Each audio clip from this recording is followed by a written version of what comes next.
देखिए, मुझे इतिहास याद आ गया सुरजेवाला जी को। आप सब ने देखी होगी, एक फिल्म है एक्सीडेंटल प्राइम मिनिस्टर, और ये मनमोहन सिंह जी के बारे में है। और उनको ऐसा कहा गया था, शायद उनकी ज़बान पर वही शब्द चढ़ा हुआ था, और इस तरह से मुझे लगता है कि वो एक गलती कर गए। उन्होंने नायब जी पे कहते कहते कांग्रेस पर ही एक तरह से उन्होंने कथन कर दिया है। नायब सिंह जी तो मैं कहूँगा कि एक चुने हुए मुख्यमंत्री, और पूरे प्रदेश के 2024 के चुनाव में हर विधानसभा में जाकर जनसभा करके और अपने ऊपर जनादेश लेने वाले मुख्यमंत्री के रूप में। ज़रूर कांग्रेस के प्रधानमंत्री ऐसे थे कि जिनकी सभाएं नहीं होती थी और जिनका चयन किसी अन्य कारणों से हुआ है, क्योंकि सबको मालूम है उस समय सोनिया जी खुद बनना चाहती थी, जिसमें रुकावटें आए, जिसके कारण से फिर उनका चयन उस संयोग से हुआ, और इसीलिए उन पर जो फिल्म बनी उसका नाम वही दिया गया, एक्सीडेंटल प्राइम मिनिस्टर, जो सुरजेवाला जी ने शब्द इस्तेमाल किया है। तो मुझे लगता है कि वो अपने पर ही ले गए, और उनको शायद कांग्रेस का इतिहास अपना जिया है, वो हृदय में तो जमा ही हुआ है। इसलिए मुझे लगता है कि वो उन्होंने अपने पर ही एक तरह से वार कर लिया है।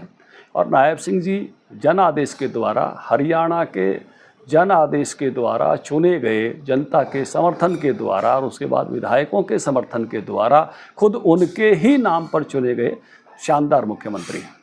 एक उनका ये भी कहना है कि उन्हें डून कहा गया, मतलब एक जनसभा के दौरान। देखिए, वो वीडियो मैंने देखा, तो उसमें एक तो मैं कहूँगा कि सुरजेवाला जी अपने बचाव के लिए जाति सूचक संज्ञा में घुस गए। हालांकि जो लोगों ने कहा, नायब सिंह जी ने तो कहा नहीं, केवल उच्चारित किया जो नीचे से लोग कह रहे थे। वो कार्यसूचक की संज्ञा भी हमारे यहाँ होती है। तो ये हमेशा है, जिस प्रकार से कांग्रेस का गुणगान गाने का काम करते रहते हैं, चाहे वो गुण हो चाहे ना हो, तो वो कार्यसूचक संज्ञा में उनको कहने का काम किया। नायब सिंह जी ने इस प्रकार के किसी शब्द का इस्तेमाल किया नहीं, ना वो इस प्रकार के शब्दों का इस्तेमाल करते हैं।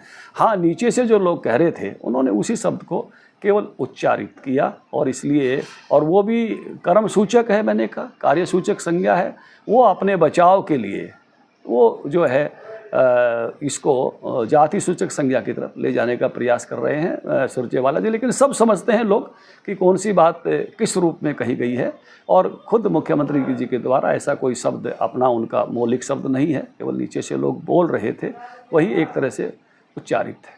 तो इसमें खेद व्यक्त करने जैसी कोई बात नहीं? मुझे लगता नहीं कि उन्होंने कोई इस तरह की बात कही कि जिसको आप ये कहोगे, जैसे हम हर प्रकार के लोग अलग अलग प्रकार के काम करते हैं।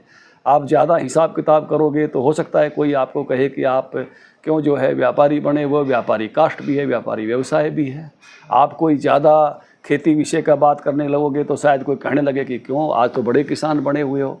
वो उसमें किसान में कुछ जाति वर्ग भी आते हैं, एक वर्ग भी है। आप ज़्यादा ज्योतिष वगैरह की और की बात करने लगोगे, मुहूर्त की, तो शायद कोई कहे कि क्यों जो है ब्राह्मण बने हुए हो, वो एक वर्ग भी है और एक जाति भी है।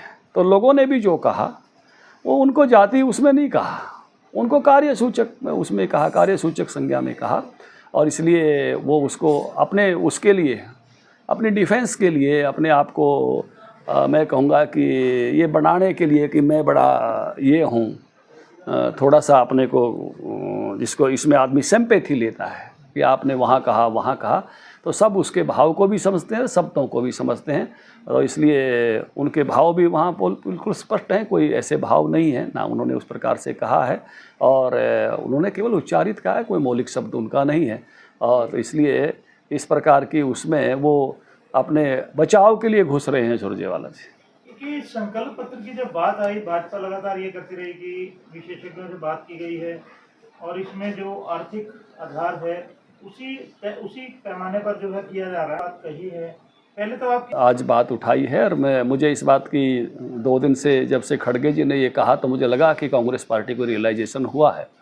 संकल्प पत्र जब जारी किया हमने तब भी कहा था, संकल्प पत्र बना रहे थे तब भी कहा था, उनके पिछले संकल्प पत्रों पे भी कहा था कि कांग्रेस पार्टी और कई सारी पार्टियां बजट के बिना अनुपात के अपनी घोषणाएं करती हैं और जन आदेश लूट ले जाती हैं, बाद में उसको पूरा नहीं कर पाती तो सरकारें रिपीट नहीं होती। और इसी बात को अब कांग्रेस के अध्यक्ष खड़गे जी ने स्वीकार कर लिया है।